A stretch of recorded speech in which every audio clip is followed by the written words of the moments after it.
Some of the biggest names in music showed up for the 2026 Grammy Awards on Sunday in what ended up being a highly politicized show. Yesterday, we discussed President Trump threatening to sue Trevor Noah over the jokes the comedian made about him while hosting the Grammys, jokes such as they were. Several award winners also took the time to call out the Trump administration in their speeches, with the main focus being on ICE. Here was Billie Eilish accepting the Song of the Year award for her song, Wildflower.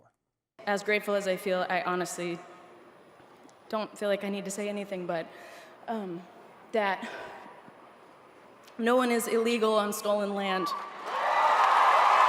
Yeah, it's just really hard to know what to say and what to do right now, and I feel really hopeful in this room, and I feel like we just need to keep fighting and speaking up and protesting, and our voices really do matter, and the people matter, and guys is all I want to say. Eilish's speech was quickly going viral and, of course, denounced by the right. Utah Senator Mike Lee wrote, "Any white person who does a public stolen land acknowledgement should immediately give his or her land to the Native Americans. Otherwise, they don't mean it." Also, I'm pretty sure they don't mean it.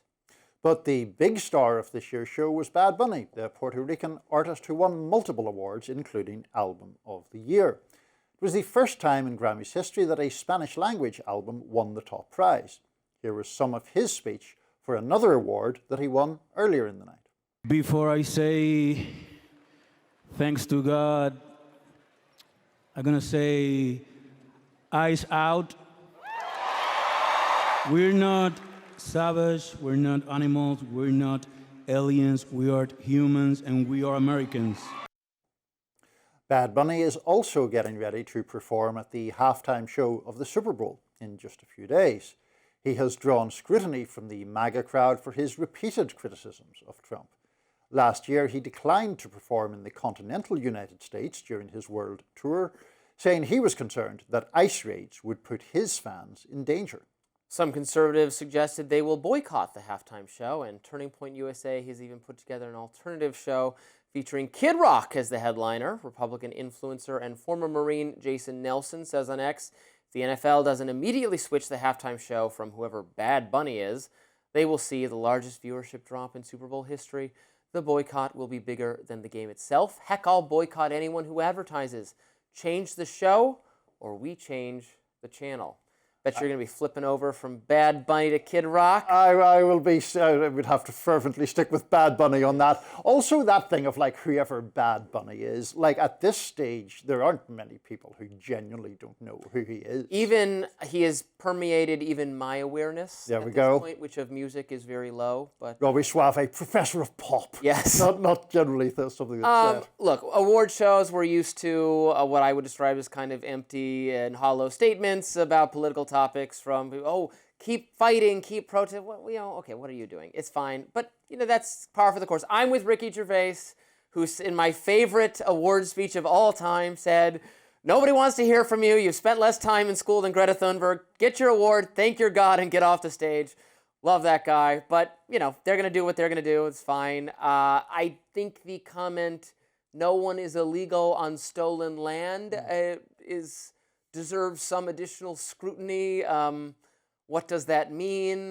That means no crimes can be committed because the land doesn't, the sovereign people are not sovereign over the land. I think stolen land is a kind of ridiculous concept because, well, who did they steal it from?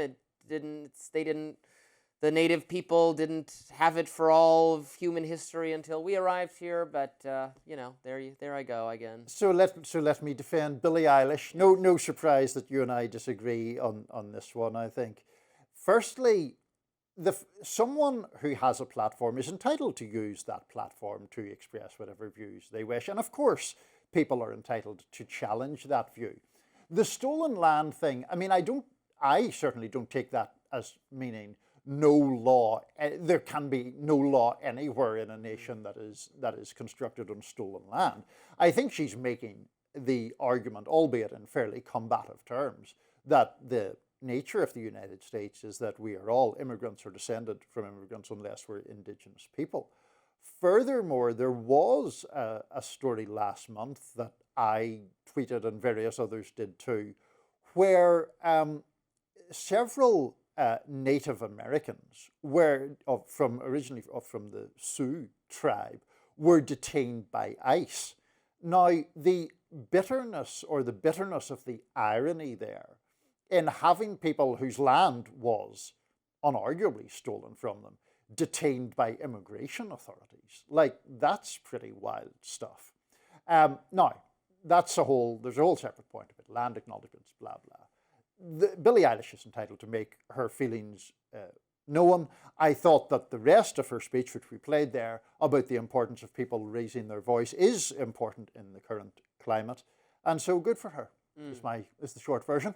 I just don't, if your view is that we stole the land from some group of people, I mean, that's a concern that people who have about immigrants now, or that our culture is under assault, or if that is the worldview, that it was stolen, then I think that would give credit to the things people are complaining about now, that I mostly reject, because the land does not natively belong to anyone, and it is ours by right of conquest at this point. Not to go all Marlon Brando or Russell Means on you here, but I mean, like, white settlers removed indigenous people from the land with enormous violence and enormous mendacity, and all of that. As assuredly as the natives removed the natives they took the land from previously. They didn't all just live in some idyllic little, not that you're saying this, but I do encounter this idea on the left, a wrong idea that they were just all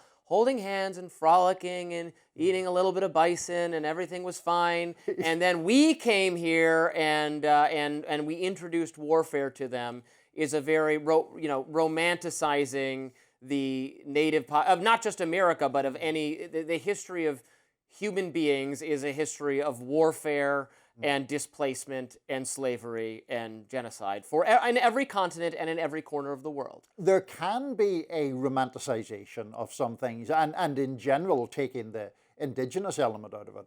I mean, sometimes there's a sort of romanticization of impoverishment generally. I mean, that I think goes on quite a lot.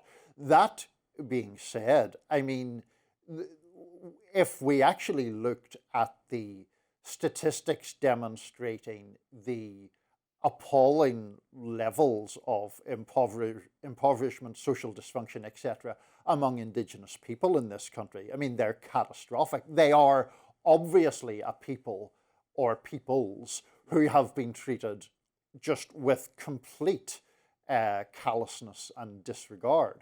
Now, is Billie Eilish in the best position to make that argument? That's a different debate. But the abhorrent treatment of indigenous people is just a historical fact. I certainly don't object to, and in fact, in favor of what can be done for these people now without I mean, we can't go back and reverse history.